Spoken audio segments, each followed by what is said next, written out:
നമസ്കാരം. എനിക്ക് പലപ്പോഴും ഞാൻ പലവരുടെയും ഒരു മോട്ടിവേറ്ററാണ് അല്ലെങ്കിൽ ഒരു സൈക്കോളജിസ്റ്റാണെന്ന് എനിക്ക് പലപ്പോഴും ഫീൽ ചെയ്തിട്ടുണ്ട്. നിങ്ങൾക്കും അങ്ങനെ ഫീൽ ചെയ്ത പല മൊമെൻറ്റ്സും പല കാര്യങ്ങളും നിങ്ങൾക്ക് ഉണ്ടാവാം തോന്നാൻ കാരണം എൻ്റെ കുറച്ച് കമ്പനിക്കാർ കുറച്ച് പേര് അവർ ഡിപ്രഷനായിരിക്കുമ്പോൾ അല്ലെങ്കിൽ എന്തെങ്കിലും ഒരു കൺഫ്യൂഷൻ ആയിരിക്കുമ്പോൾ എന്നെ വിളിക്കാറുണ്ട്. വിളിച്ച് കുറച്ച് നേരം സംസാരിച്ചിട്ട് ഒരു കട്ട് ചെയ്ത് പോകാറുണ്ട്. ഇത് ഞാൻ ചോദിക്കുമ്പോൾ ഒരു പറയും എന്നോട് സംസാരിച്ചപ്പോൾ കുറച്ചങ്ങോട്ട് ഓക്കെ ആയി എന്ന് പലരും പറയാറുണ്ട്. ആത്മാർത്ഥമായിട്ട് പറയാൻ കാരണം ഇന്നിപ്പോൾ അത് റിലേറ്റഡ് ആയിട്ടൊരു കാര്യം ഉണ്ടായി. എൻ്റെ ഒരു കമ്പനിക്കാരൻ, അവൻ്റെ നമ്പറൊക്കെ സേവ്ഡാണ്, പക്ഷേ കുറേ കാലമായിട്ട് വലിയ കമ്പനിയും കാര്യമൊന്നുമില്ല. ഇന്ന് പെട്ടെന്നൊരു മെസ്സേജ് അയച്ചിട്ട് ഇജ്ജ് ഫ്രീ ആണോ? അതെ ഫ്രീ ആണ്. എന്നാൽ ഞാൻ ഒന്ന് വിളിക്കട്ടെ എന്ന് ചോദിച്ചു. ഞാൻ രാജു വിളിച്ചോ, ഞാൻ ഫ്രീ ആണ് എന്ന് പറഞ്ഞിട്ട് എന്നെ വിളിച്ച വഴിക്ക് വിളിച്ചു. കോൾ ചെയ്തിട്ട് എടുത്ത വഴിക്ക് ചോദിച്ചു എൻ്റെ വ്ളോഗിങ്ങൊക്കെ എങ്ങനെ പോകണം, സുഖമല്ലേ, കാര്യങ്ങളൊക്കെ സെറ്റല്ലേ, ഇത് ഹാപ്പി അല്ലേ എന്നൊക്കെ ചോദിച്ചു.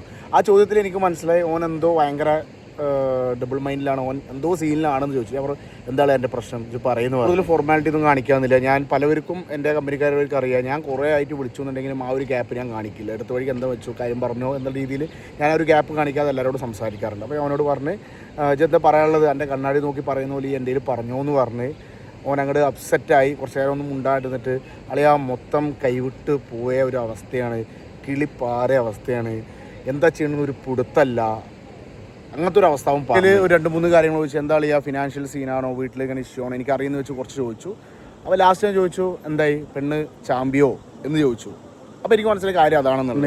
എന്ത് വൃത്തികെട്ട ജീവിതമല്ല നമ്മുടെ, എന്ത് വൃത്തികെട്ട പ്രായം, നമുക്ക് മാത്രം ഇങ്ങനെ സംഭവിക്കുന്നതായിട്ട് ഇങ്ങനെ പറഞ്ഞ് ഞാൻ എല്ലാം വിട്ടിട്ട് അവസാനം എനിക്ക് ഇഷ്ടമുള്ള എല്ലാ കാര്യവും എൻ്റെ പ്രൊഫഷനും പാഷനൊക്കെ വിട്ട് അവസാനം എനിക്ക് ഇഷ്ടപ്പെട്ട എൻ്റെ പെണ്ണെൻ്റെ കൂടെ ഉണ്ടാവും എന്ന് പറഞ്ഞിട്ടാണ് ഞാൻ കടൽ കടന്ന് പോയത്. പക്ഷേ അവസാന നിമിഷത്തിൽ ഓളും എന്നെ കൺഫ്യൂസ്ഡായിട്ട് ചാമ്പിയിട്ട് പോയി. ഓൾ എൻ്റെ കയ്യിൽ പറഞ്ഞ് എനിക്ക് കൺഫ്യൂഷനാണ്, ഈ റിലേഷൻ എനിക്കൊരു കൺഫ്യൂഷൻ ആവണമെന്ന് പറഞ്ഞപ്പോൾ തന്നെ എനിക്ക് കാര്യം മനസ്സിലായി ഓള് വേറെ എന്തോ കാര്യങ്ങളായിട്ട് മൂവ് ആവാൻ പോവുകയാണെന്നുള്ളത്. സോ ഞാൻ അപ്പോൾ അവളോട് ചോദിച്ചു, എന്നിട്ട് അവളോട് കാര്യങ്ങളൊക്കെ പറഞ്ഞപ്പോൾ എനിക്ക് മനസ്സിലായി വേറെ അത് നല്ലൊരു പ്രപ്പോസൽ വന്നിട്ടുണ്ട്. സോ അതായിട്ട് ഓക്കെ പോകാനാണ് അവളുടെ താല്പര്യം എന്നുള്ളത്. ഞാൻ പിന്നെ ഒന്നും ദേഷ്യപ്പെടാനോ മോശമാക്കാനോ ഒന്നും ഒന്നുമില്ല.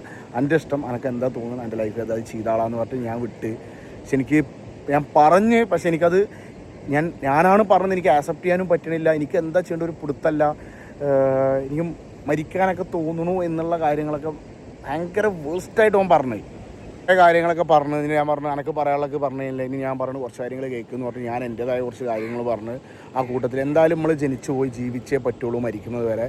സോ ഇതൊക്കെ അങ്ങനെ ഉണ്ടാവും, അതൊന്നും കാര്യമില്ല. കാക്കയ്ക്ക് വലുത് തൻകുഞ്ഞ് പൊൻകുഞ്ഞ് തന്നെയാണ്. സോ നമ്മുടെ കാര്യം നോക്കി പോവന്നെ. ഇതൊക്കെ ഒരു പാടയിക്കും, ഇതൊക്കെ ആരൊക്കെ എഴുതി വെച്ച ഈ പറഞ്ഞ പോലെ ബുക്കിൽ ഓരോ പേജായിരിക്കും. ആ പേജ് എൻ്റെ കയ്യിൽ നിന്ന് ഇനിയിപ്പോൾ അടുത്ത പേജിച്ച് തുടങ്ങുന്നൊക്കെ പറഞ്ഞിട്ട് കുറേ ഇങ്ങനെ പറഞ്ഞ് അവസാനം ഇനിയിപ്പോൾ പാറിപ്പോയ കിളീനെ അതിൻ്റെ പിന്നാലെ പിടിക്കാൻ പോയിട്ട് എൻ്റെ ലൈഫ് കളയണ്ട, അത് പാറിപ്പോയിക്കോട്ടെ, ഈ ഒരു കാര്യം ചെയ്യും. ഒറ്റയ്ക്ക് ഇതേപോലെ പാറിപ്പറന്ന ഒരുപാട് കിളികളുണ്ടാവും, ഓരിനെ പിടിച്ച് ചെയ്യുക, കൂടെ അങ്ങോട്ട് സപ്പോർട്ട് ചെയ്ത് പറക്കുക, ഒക്കെ ശരിയാവും എന്ന് പറഞ്ഞ് ഒരുപാട് നേരം സംസാരിച്ച് ഓനൊരു കരച്ചിലൊക്കെ കഴിഞ്ഞ് കോള് കട്ട് ചെയ്ത്.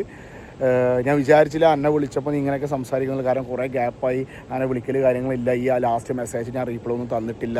സോ നീ ഇങ്ങനെ സംസാരിക്കും വിചാരിച്ചില്ല അവർക്ക് ഇങ്ങനെയൊക്കെ പറഞ്ഞ്. നമ്മളെ സംബന്ധിച്ച് ഇത്രേ ഉള്ളൂ, ഫ്രീ ആയിട്ട് കൊടുക്കാൻ പറ്റുന്ന ഉപദേശവും ഫ്രീ ആയിട്ട് കൊടുക്കാൻ പറ്റുന്ന ഒരു സപ്പോർട്ടാണ്.